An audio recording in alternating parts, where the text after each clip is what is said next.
Saudara-saudari yang terkasih, salam Kamir, kekaguman ilahi mengarah pada iman dan rahmat.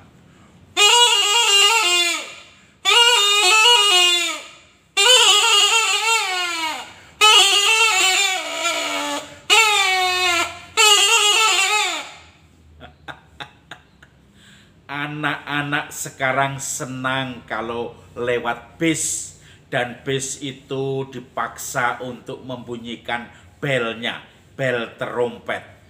Tolelot, telolet. Tiba-tiba kalau ada bis lewat, anak-anak di pinggir jalan, Maruti, Maruti, Maruti. Kemudian langsung bisnya.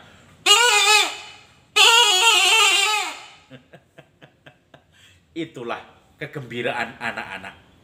Suatu saat saya tinggal di stasi di paroki Pemalang ini. Ada satu stasi yang berhadap-hadapan dengan terminal bis. Setiap sore banyak anak-anak dan diantar oleh orang tuanya. Di depan gereja itu menjadi tempat untuk parkir motor. Dan kemudian motor-motor itu diduduki oleh bapaknya, ibunya, anak-anaknya dibiarkan bersorak-sorai ketika ada bis datang. Bis datang, bis pergi, selalu membunyikan sebagai tanda bisnya sudah hadir, sebagai tanda bisnya mau berangkat. Saudara-saudari yang terkasih, hari ini kita bersama gereja merayakan pesta kelahiran Yohanes Pembaptis. Yohanes Pembaptis di dalam Injil hari ini diceritakan ketika Elisabet melahirkan Yohanes Pembaptis. Bersukacitalah banyak orang, apalagi Elisabet dan suaminya Zakaria sudah umur atau lansia, tetapi diberkati dengan keturunan yaitu bayi Yohanes. Lalu kemudian ketika dibawa pada usia 8 hari, dibawa ke bait Allah untuk disunat. Kemudian dinamai, orang-orang bingung mau dikasih nama apa. Lalu ibunya Elisabet mengatakan dia dikasih nama Yohanes. Bagaimana hal itu terjadi? Karena keluargamu tidak ada yang bernama Yohanes.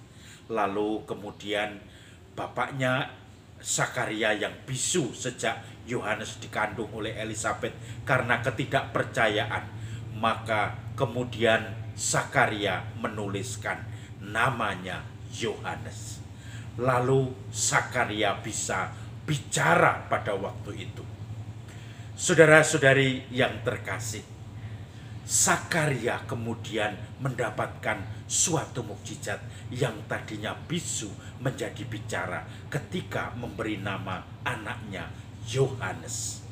Maka Bapak Ibu saudara-saudari yang terkasih, disitulah Yohanes menjadi penanda kehadiran Mesias sendiri.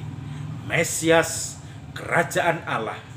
Bagaimana Nabi Yesaya menyatakan, dialah suara yang berseru-seru di padang gurun, ratakan jalan, kemudian luruskan semua jalan yang berkelok-kelok, timbuni yang kemudian naik turun, dan di situ untuk menyambut Mesias. Saudara-saudari yang terkasih, dalam kehidupan sehari-hari kita sering menemukan Yohanes Pembaptis ini. Karakter Yohanes Pembaptis adalah membawa setiap orang yang berjumpa dengan dia kepada Mesias yang sesungguhnya. Bukan kepada dirinya, tetapi kepada Mesias. Ketika orang melihat seseorang yang percaya, suatu saat saya heran karena ada umat yang selalu dipercaya menjadi ketua RW. Bahkan kalau dalam rapat-rapat RT RW, dia selalu mengatakan dia tidak perlu diganti RW seumur hidup. Dia orangnya bijaksana. Dia orangnya selalu memutuskan hal-hal yang menguntungkan warganya, yang membela warganya. Maka kemudian orang-orang menemukan tanda atas Bapak itu yang ketua RW sebagai tanda kehadiran Tuhan, sebagai tanda kebijaksanaan, sebagai tanda bahwa orang-orang percaya kepadanya.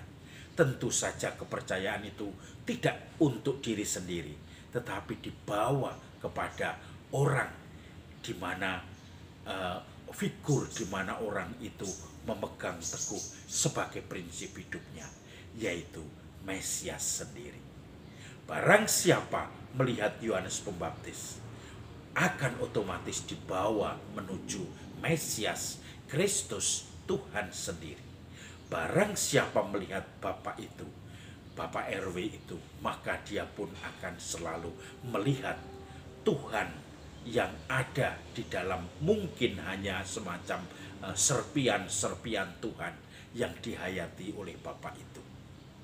Maka saudara-saudari yang terkasih, kita bisa bertanya pada diri sendiri.